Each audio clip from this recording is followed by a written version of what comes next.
नर्मदे हर। नर्मदे हर। स्वामी जी, सबसे पहले तो आपका नाम जानना चाहेंगे और थोड़ी सी भगवत गीता पे चर्चा। अब हम चूँकि इतने ज्ञानी तो नहीं हैं जो आपसे कुछ प्रश्न कर सकें, लेकिन आप वो अपने हिसाब से लोक कल्याण हेतु कुछ ऐसा बताइए जो भगवान ने अर्जुन को बताया हो।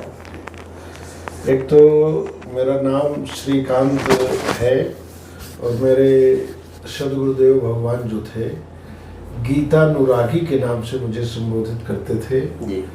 और वो एक दार्शनिक थे बहुत बड़े, और गीता पर बहुत अच्छी चर्चा किया करते थे।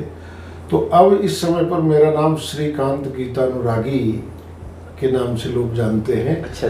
और गीता अनुरागी के नाम से लगभग सब कोई जानते हैं। अच्छा। तो ये मानव कल्याण आश्रम गीता धाम कटकोना यहीं पर है, थोड़ी दूर में। और वो एक विशुद्ध अध्यात्म जिसे कहते हैं जी। जिसे अध्यात्म की बात जब करते हैं लोग, तो अध्यात्म में कहीं कहीं हम इस सांसारिक गतिविधियों की ओर ज़्यादा झुकाव कर लिया करते हैं, लेकिन जो विशुद्ध अध्यात्म होता है उसका झुकाव कहीं नहीं होता है। वो एकदम निरपेक्ष भाव से अपने मतों को मानव समाज के सामने रखते हैं। जैसे गीता के संबंध में तो ये मान्यता है कि जैसे जैसे गीता का प्रचार हुआ और जैसे जैसे गीता के बारे में लोगों ने पढ़ना शुरू किया, अपनी रुचि सामने लाई, तो एक ऐसी स्थिति आई कि संसार में बहुत सारे धर्म हैं, उनकी मान्यताएं हैं, अपने पंथ हैं और संस्कार भी हैं, और अनेक देशों में अनेक संस्कृतियां भी हैं।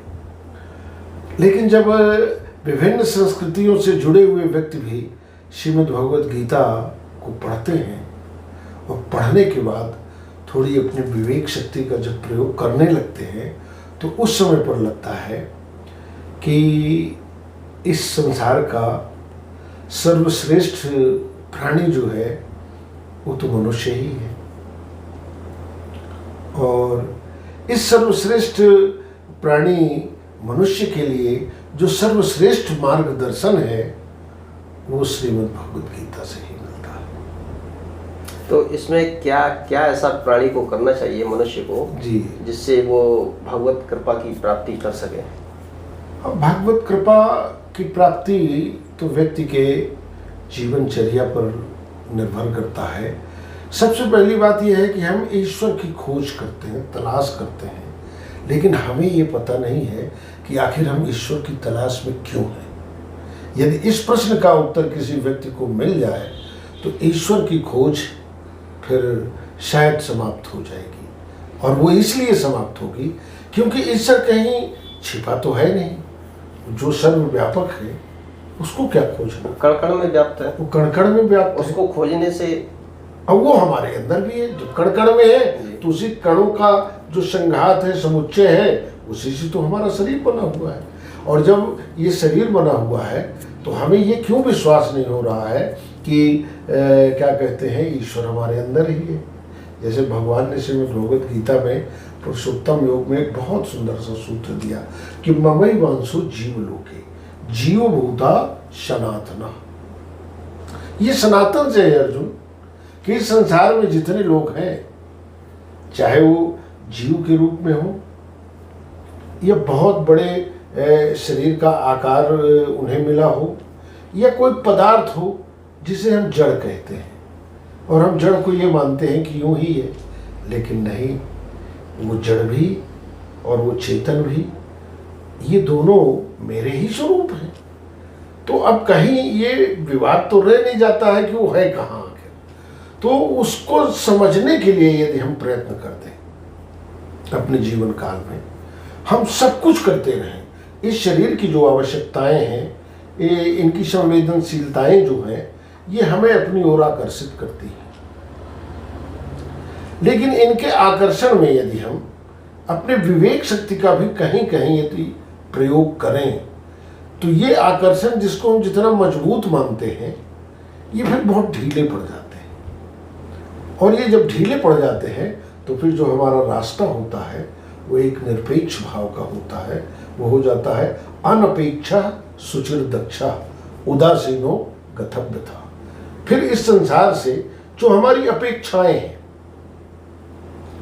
वो फिर नहीं रह जाती, बल्कि वो अपेक्षाएं अब यहाँ आके केंद्रित हो जाती हैं कि वास्तव में मेरा कर्तव्य क्या है, मेरे अंदर शक्ति क्या है, और उस शक्ति का प्रयोग मैं क्या कर रहा हूँ। यदि नहीं कर रहा हूँ तो क्यों नहीं कर पा रहा हूँ, इसका भी समाधान गीता में है। तो इन चीज़ों का जो एक भाव मिलता है हमें, और जैसे हम उसको जानते हैं तो ये संसार जो हमें कभी कभी दिखता है कि यहाँ अंधकार के अलावा कुछ भी नहीं है, यहाँ जो है सुख ही नहीं है, जबकि हम लोग जब विशुद्ध अध्यात्म की चर्चा करते हैं तो ये हमेशा कहते हैं कि इस संसार को परमात्मा ने विश्व के सर्वश्रेष्ठ प्राणी मनुष्य को सुख के अलावा यहाँ कोई ऐसी वस्तु नहीं बनाई है जिससे किसी भी मनुष्य को दुख हो। और हम इसे दूसरे रूप में जब देखते हैं, जब इनको हम नहीं समझ पाते हैं तो अज्ञानता में फंस जाते हैं, और अज्ञानता में हमारे जीवन का जो रास्ता है वो भटक जाता है, और जब भटक जाता है तो प्रकृति के पदार्थों का सदुपयोग हम सही तरीके से नहीं कर पाते हैं और अपने शरीर का नहीं कर पाते हैं, तो उसी से जो एक उत्पन्न होता है विकार भाव, वही हमारे दुख का कारण होता है। तो श्रीमद् भगवद गीता में हमारे शरीर के प्रत्येक अंग और प्रत्येक संवेदनाओं का एक ऐसा मतलब मंत्र भरा हुआ है या उपाय भरा हुआ है जिसको हम अपने अंदर देख के प्रत्येक पल का सदुपयोग करते हुए हम उस ईश्वरीय शक्ति की अनुभूति अपने अंदर कर सकते हैं। हमारी जो चाहत है आज, जो हमारी तृष्णा है और जो हमें भटका देती है, कभी हम समाज से कुछ चाहते हैं, कभी हम अपने परिवार से कुछ चाहते हैं, और कभी अपने राष्ट्र से चाहते हैं, और ये चाहत हमारी ऐसी बढ़ती है कि अष्टावक्र ने तो राजा जनक को उपदेश देते हुए एक सूत्र दे दिया कि तृष्णा जीवत यावत हुई। जब तक तृष्णा हमारे मन के अंदर है, और ये तृष्णा भी होगी अज्ञानता के कारण, प्रकृति के उस आकर्षण के कारण होगी जिस आकर्षण से केवल हम शरीर के सुखों की ओर बढ़ेंगे, लेकिन अपने अंतःकरण की उन संवेदनाओं को जो हमें हर पल हमारे साथ रहती हैं, हमें सूचित भी करती रहती हैं, और उनकी सूचनाओं को हम नज़रअंदाज करके इस प्रकृति के खेल में फंस जाते हैं और फिर भटक जाते हैं। तो इन सब चीज़ों से बचने का उपाय है। और अर्जुन ने भगवान से ये कहा कि महाराज आप कहते तो बहुत अच्छी बात है, लेकिन ये मेरा मन जो है इतना चंचल है, चंचलम ही मनः कृष्ण प्रमाथि बलभद्र। तो भगवान ने कहा कि हाँ अर्जुन, ये मन चंचल है, इसकी चंचलता को तुम रोक सकते हो, चाहो तो उसको अपने बस में कर सकते हो। तो अर्जुन ने कहा नहीं, ये मन चंचल तो है, प्रमाथी है, प्रबंधन स्वभाव का। जैसे मथानी माताएं हमारी चलाती हैं ना, एक बार खींचती हैं एक बार छोड़ती हैं, तो ये मन जो है प्रबंधन स्वभाव का है, कभी आगे बढ़ता है और कभी पीछे आ जाता है, और ये यही लगातार करता रहता है। तो योगेश्वर कृष्ण ने कहा इसे रोकने का यत्न करो। तो अर्जुन ने कहा महाराज ये इतना दृढ़ है, इतना बलवान है कि इसको रोकना हमारे बस का तो नहीं है, बड़ा मुश्किल है। और साथ में ये ऐसी स्थिति है इसकी कि ये पकड़ में नहीं आती। तो भगवान ने कहा कि ये हमारा विद्यार्थी अभी पूरी कक्षा की तैयारी नहीं किया है। तो कहा कि हाँ, भगवान यहाँ समर्थन कर देते हैं। देखिए जो गुरु होता है, जैसे कल गुरु पूर्णिमा भी है जी जी, तो प्रसंगता है इसकी चर्चा आ जाती कि गुरु में पात्रता ज़्यादा होना चाहिए शिष्य से ज़्यादा। शिष्य की स्थिति को समझने की पात्रता यदि गुरु में है तो गुरु शिष्य की सारी समस्याओं का समाधान कर सकता है। योगेश्वर कृष्ण को यहाँ लगा कि अर्जुन ने अपने मन को इस प्रकृति के अंदर जितनी भी गतिविधियां हैं सांसारिक रूप से टिका के बैठा हुआ है। और ये मन को इतना बलवान, इतना चंचल, इतना प्रमथन स्वभाव वाला मान लिया है, और यहाँ तक कह दिया कि वायु रिव सुदुष्करम। उदाहरण भी अर्जुन ने कहा कि महाराज ये जो है वायु के समान है, जैसे वायु को पकड़ा नहीं जा सकता वैसे इस मन को पकड़ना बड़ा मुश्किल है। इस बात से योगेश्वर कृष्ण को ये आभास हो गया कि अर्जुन की पात्रता क्या है। अब गुरु की विशेषता यहीं पर समझ में आती है कि गुरु अपने विद्यार्थी को कैसे सही मार्ग में ले जाने के लिए यत्न करता है और उसको तुरंत समझ भी लेता है। तो भगवान ने कहा असंशय महाबाहो, समर्थन कर दिया अर्जुन का कि हाँ अर्जुन, तुम जो कह रहे हो ना बिल्कुल ठीक कह रहे हो। मनो दुर्निग्रहम चलो, मन की जो स्थिति बता रहे हो वो बिल्कुल ठीक है। अर्जुन को लगा कि योगेश्वर कृष्ण जिसको मैंने गुरु के रूप में स्वीकार किया, क्योंकि सांख्य योग में शिष्यस्ते हम साधिमाम त्वाम प्रपन्नम, अर्जुन ने समर्पण पहले सांख्य योग में दूसरे अध्याय में ही कर दिया था कि महाराज मेरी समझ में कोई बात नहीं आती है तो मुझे आप अपना दास या शिष्य स्वीकार कर लीजिए, मैं आपके शरण में हूँ, और मुझे कोई ऐसा मार्ग बताइए जिस मार्ग में चलकर मैं अपने इस स्थिति से अपने को अलग करके जो मुझे करना चाहिए, जो अभीष्ट हो मनुष्य के लिए, परिवार के लिए, समाज के लिए, राष्ट्र के लिए, उसी पथ पर मैं चलूं। तो शिष्यत्व पहले ग्रहण किया गया, फिर बाद में शिष्य ने अपनी स्थिति, अपनी समस्याओं की सामने रख दी अपने गुरु के पास। अब गुरु निराश नहीं कर रहा है अपने विद्यार्थी को, क्योंकि विद्यार्थी की जांच तो हो गई, उसका टेस्ट हो गया। जैसे आजकल विद्यालयों में टेस्ट होता है कि आपके बच्चे का टेस्ट होगा तब एडमिशन होगा, नहीं होगा। तो बातों ही बातों में अर्जुन का टेस्ट भी हो गया, परीक्षण भी हो गया, और यहाँ पे गुरु ने मनोबल को बनाए रखने के लिए, बल्कि उसको बढ़ाने के लिए कह दिया असंशय महाबाहो, बिल्कुल तुम ठीक कहते हो, लेकिन एक बात है, तुम कुंती पुत्र हो। कुंती ने कितनी विपत्तियों के साथ अपनी जीवन यात्रा को आगे बढ़ाई, तो अपने उस स्थिति को भी समझो कि मेरी मां में कितनी शक्ति थी, कितनी सहनशीलता थी, विषम परिस्थितियों में संघर्ष करके आगे बढ़ने की कितनी क्षमता थी, और तुम तो उसके पुत्र हो। अर्जुन देखते रहे कि ये बताने का क्या मतलब है, मैं तो मन के बारे में अपनी बात बता रहा था, अब ये मेरी माँ के बारे में बताने लग गए। तो यहाँ पर गुरु जो है एक उपाय बताता है, उस शक्ति से उसकी पहचान कराता है कि तेरे शरीर के रगों में जो खून दौड़ रहा है उसमें तेरी माँ का खून है।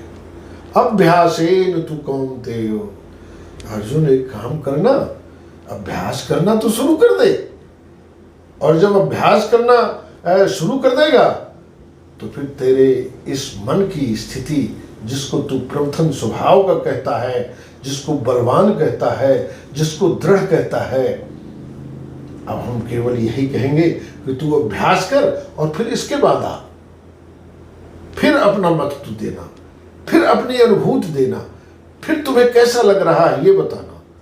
तो ये तुम बताना। अब यहाँ पर भगवान ने उसकी स्थिति का समर्थन किया, और समर्थन करने के बाद फिर अभ्यास का एक रास्ता दिखाया। अभ्यास के रास्ता के साथ, जैसे हम कभी चलते हैं, किसी गाड़ी में चलते हैं तो उसमें ब्रेक की आवश्यकता होती है और वो ब्रेक उसमें रहता है। तो उन्होंने क्या किया कि सीधे कह दिया कि सुनो, इसमें चलने में अभ्यास तो करोगे लेकिन चलने में थोड़ा सा सावधानी बरतना पड़ेगा। अर्जुन का मनोबल चूंकि बढ़ चुका था,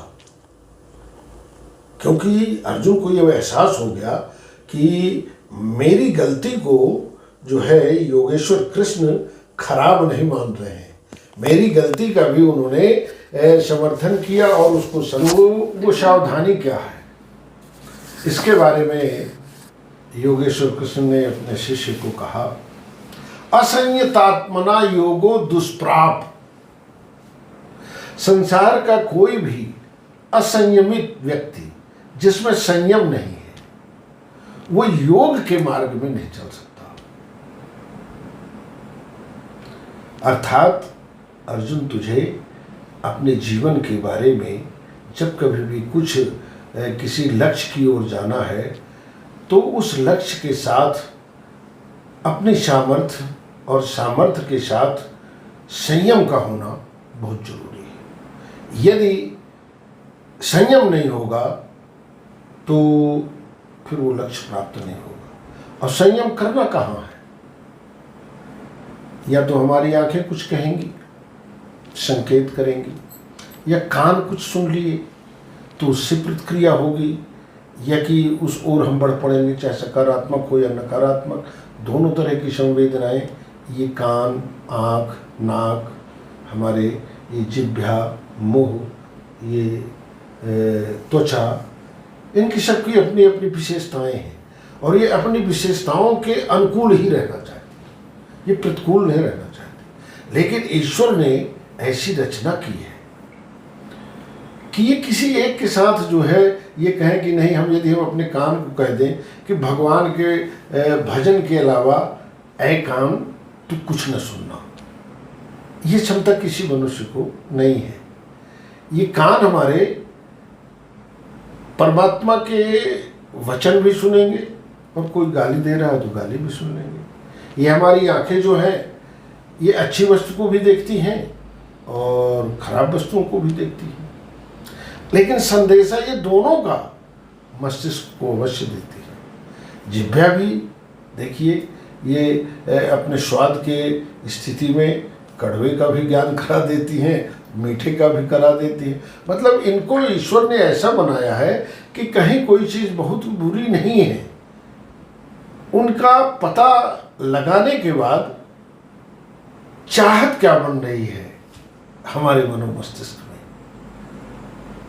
ये बहुत आवश्यक है। गीता इसी का ज्ञान कराती है और जब गीता इसका ज्ञान करा देती है तो फिर हम कहीं भटकते नहीं। और भगवान ने तो ये कह दिया कि गीता में हृदयम पार्थ, गीता मेरा हृदय है अर्जुन। जैसे इस शरीर में बहुत सारे अंग हैं, इनकी सबकी अपनी अपनी विशेषताएं हैं, इनके बिना संपूर्ण मानव जीवन को किसी एक के बिना चलाना मुश्किल है। लेकिन कदाचित ये कहीं कुछ या तो दिव्यांगता आ गई या कोई कमजोरी आ गई तो काम चलेगा, लेकिन हृदय के बिना तो कुछ नहीं होना, नामुमकिन है, नामुमकिन। तो गीता में हृदयम पार्थ, अर्जुन ये गीता मेरा हृदय है। और इसमें वास्तव में है क्या? इसमें उन्होंने कहा कि गीता ज्ञान क्षमा सत्यो, गीता के ज्ञान से ही त्रिलोकीम पालयाम्यहम, ये जो तीनों लोगों का रचना या इनका पालन पोषण करना या इनका संहार भी करना है, ये जो है मैं गीता ज्ञान क्षमा सत्य, मैं गीता के ज्ञान का ही आश्रय लेकर इन तीनों लोगों का संचालन करता हूँ।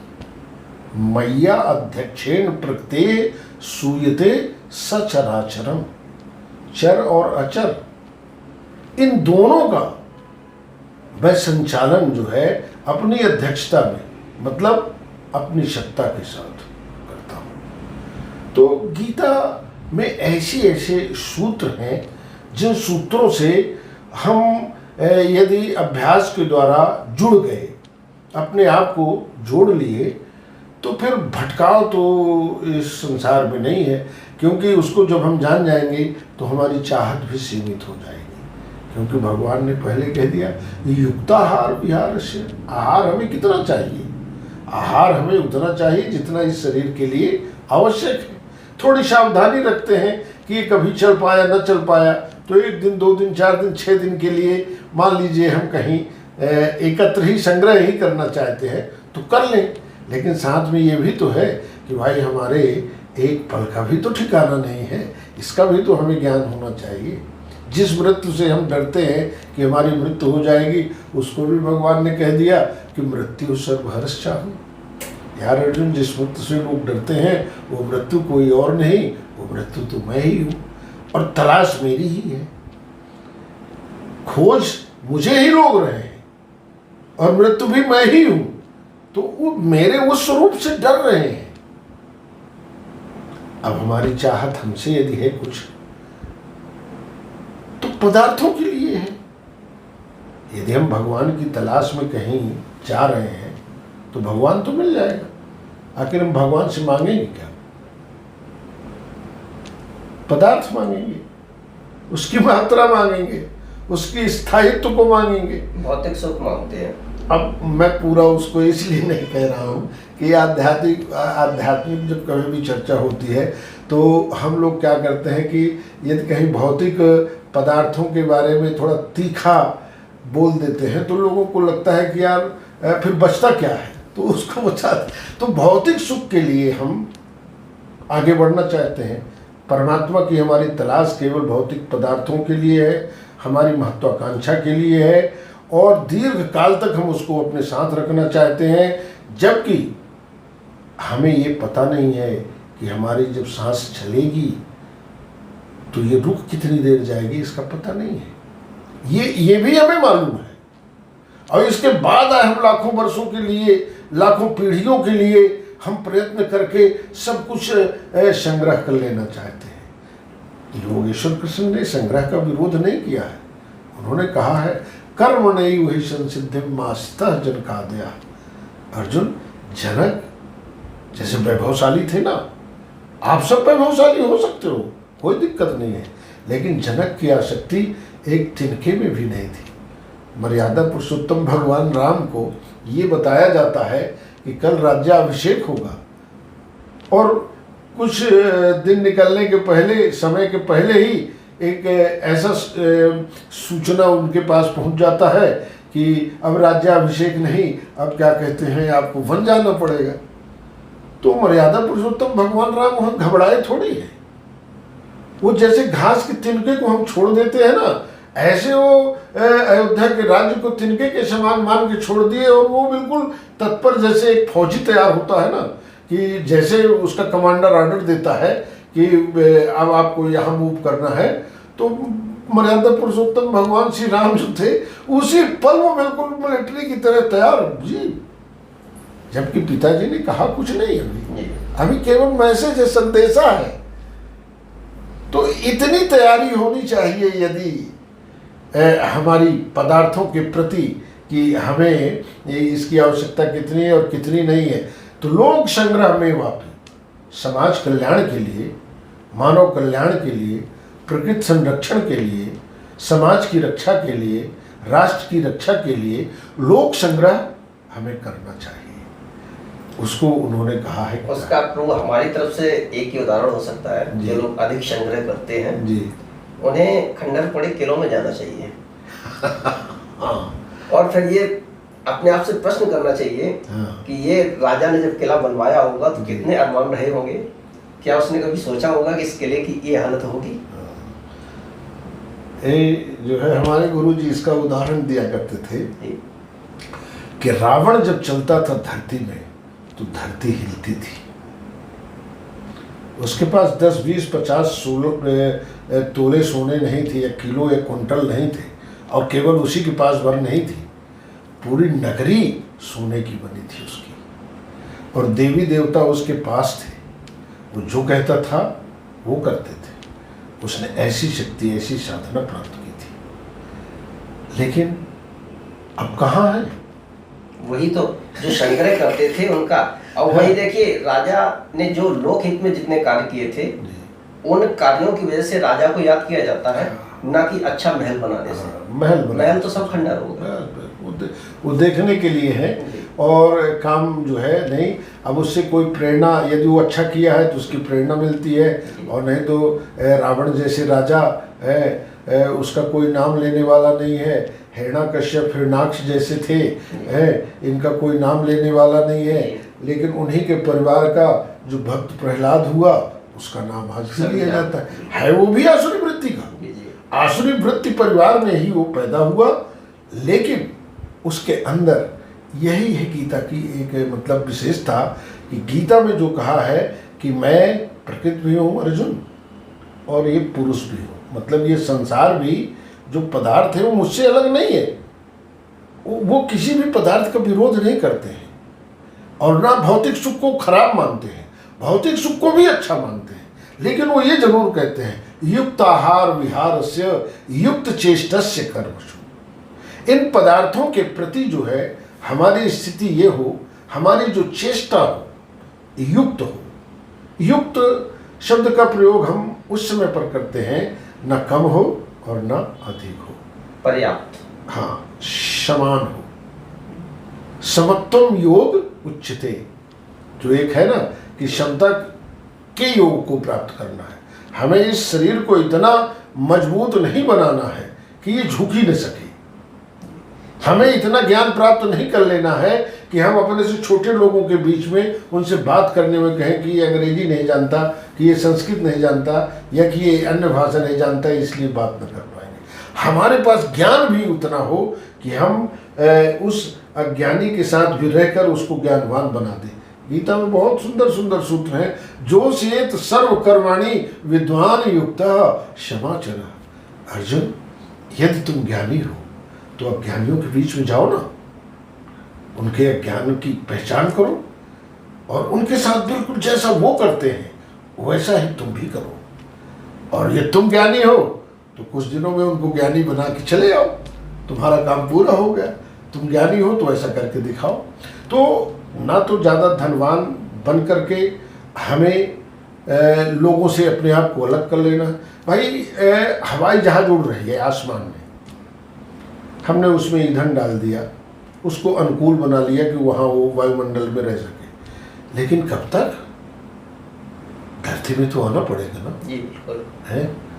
जातस्य हि ध्रुवो मृत्युर ध्रुवम जन्म मृतस्य च तस्मात् अपरिहार्यर्थे न तुम सोचितुम अर्हसि।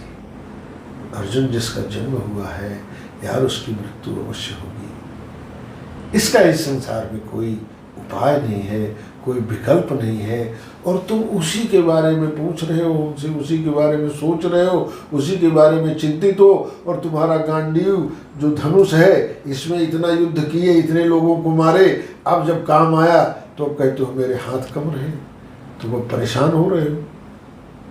चलिए, तो बहुत अच्छा लगा। एक्चुअली चर्चा तो ये लग रहा है कि बंद ना हो, ऐसे चलती रहे। गीता की यही विशेषता, बहुत अच्छा लग रहा है, जो जो सुनते जा रहे थे तो और जानने की इच्छा हो रही है। जी जी। तो लेकिन इस समय भी हो रहा है, तो हम आपसे क्षमा चाहेंगे बीच में चर्चा को रोकने के लिए। बहुत अच्छा, हमें भी अच्छा लगा, और आपका आना इस क्षेत्र में हुआ, और हमारे जित्तू भैया ने हमें सूचना दी, बहुत सहयोग करते हैं, और ये जो है अच्छा, और ये बड़े भाई की तरह सहयोग करते हैं। हाँ, और ये भी मैं तो ये मानता हूँ कि इस क्षेत्र के ये बहुत बड़े कहना चाहिए कि एक रिसर्चर हैं, खोज करता है।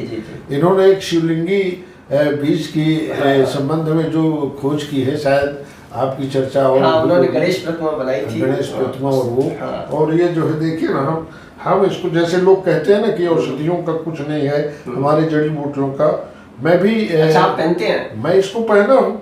अच्छा। और मेरे को ये लगता है कि मुझे जो कितने साल से पहने ये तो हमको लगता है कि ये 20 से ऊपर हो गया होगा। अच्छा, 2001 से है ये। इसको पहनने से आपको कुछ फायदा हुआ? मुझे इतना फायदा है कि मैं बहुत हाई बीपी का पेशेंट हूँ, और मैं इसको पहने रहता रुद्राक्ष हूँ। से भी अच्छा कार्य कर रहा है। हाँ, रुद्राक्ष शिवलिंग से से बना हुआ है। हाँ हाँ, ये शरीर में थोड़ा टच होना इसका। आपकी गणेश प्रतिमा तो गिनीज बुक हाँ हाँ, वर्ल्ड उसमें रिकॉर्ड आई में है, दर्ज हाँ है। हाँ हाँ, मालूम है। तो वो जो है इन्होंने बहुत मेहनत की। हम अपने दर्शकों के लिए गणेश प्रतिमा की फोटो जरूर इस वीडियो में हाँ, देंगे। इसमें जरूर लगाइए। जी। और क्या कहते हैं, इन्होंने शिव लिंग का भी निर्माण किया है, वो अद्भुत है। लेकिन अब क्या है ना कि हमारी जो धर्म की स्थिति है, क्या कहते हैं, अब इस समय धर्म की स्थिति को हम ये मान सकते हैं कि एक प्रायोजित धर्म हमारे साथ चल रहा है। हमारे सनातन धर्म के साथ जो है बहुत न्याय नहीं हो रहा है। सनातन प्रभु, इस पर एक छोटी सी हाँ, बिल्कुल, बहुत छोटी सी, क्यों वीडियो थोड़ा बड़ा हो रहा है। हाँ, नहीं तो ठीक छोटी है। सी चाहते हैं जी। कि हम लोग विभिन्न तरीके की पुस्तकें पढ़ते हैं, उससे जो भ्रांतियां फैल रही हैं, तो इसको रोकने का कोई उपाय हमारे सनातन धर्म के जो जैसे शंकराचार्य जी हैं या और भी जो मतलब जिनके कंधों पे धर्म का वो है भार है पूरा, और संसार मतलब धर्म का भी कहें, समाज का भी कहें, तो इसके लिए कोई कार्य किया जा रहा है क्या? इसके लिए तो कार्य मतलब करते हैं। आदि शंकराचार्य की जो 4 पीठ हैं, उन चारों पीठों से यथार्थ ज्ञान का तो प्रसारण होता है, लेकिन उनको जो है समाज स्वीकार कम कर रहा है। जैसे हम यहाँ इस क्षेत्र में ये जितनी भी भ्रांतियाँ हैं हमारे धर्म ग्रंथों के बारे में, यदि श्रीमद् भगवद गीता घर घर पहुँच जाए। नहीं तो गीता तो कई प्रकाशन की आ रही है। अब नहीं, गोरखपुर वाली मूल गीता जो इस समय 25 रुपए में आती है, जी जी, अब तो लोग साक्षर भी हो गए हैं। जी जी, अब तो ये नहीं है कि गुरुजी हैं तो कुछ दूसरा अर्थ अपने स्वार्थ के लिए बता रहे हैं, जी जी, वो मठाधीश है तो अपने लिए बता रहे हैं। अब तो ये अवसर है कि साक्षरता का प्रतिशत जो है हमारे यहाँ बढ़ा है, उसको व्यक्ति स्वयं पढ़ ले। मतलब गीता प्रेस गोरखपुर, हाँ, वो जो आती है, ये मैं लाया हूँ, दे थोड़ा सा मैं आज आपको भेंट भी करूँगा, वो है वहाँ पर भी हो जाएगा। ये इस संसार में इसके अलावा निरपेक्ष मैं कोई सदग्रंथ ये नहीं कहता कि नहीं है, लेकिन इसको जो पढ़ेगा, कुछ दिनों तक पढ़ेगा, ये है श्रीमद् भगवद गीता।